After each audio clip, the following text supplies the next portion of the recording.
धन्यवाद कार्यक्रम यस कार्यक्रमका प्रमुख अतिथि शिक्षक शिक्षिका र मेरा प्रतिस्पर्धी मित्रहरू आज हुन गइरहेको यस कविता प्रतियोगितामा म कक्षा 10 को छात्र प्रवेश घिमिरे हजुरहरूको सामु एउटा कविता लिएर प्रस्तुत गरेको छु। मेरो कविताको शीर्षक रहेको छ आमा र दुःखको संसार। सपनीमा आउँछु आमा विपनीमा हराई, सपनीमा आउँछु आमा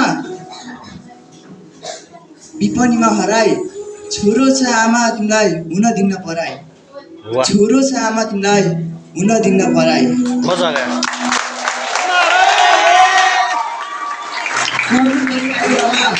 कर्म गर्नुपर्छ, कर्म गरी आयो आमा, कर्म गर्नुपर्छ, कहिले सुख कहिले दुःख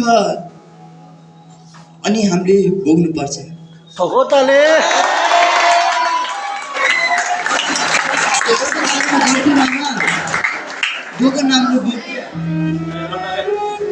घाँस दाउरा गर्थ्यौ आमा डोको नाम्रो बोकी,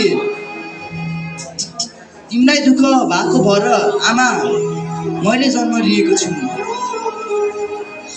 तिमीले पाएको दुःख पीडा खेर जान दिन्न, पसिनाको थुपा आमा म कहिले सुक्न दिन्न।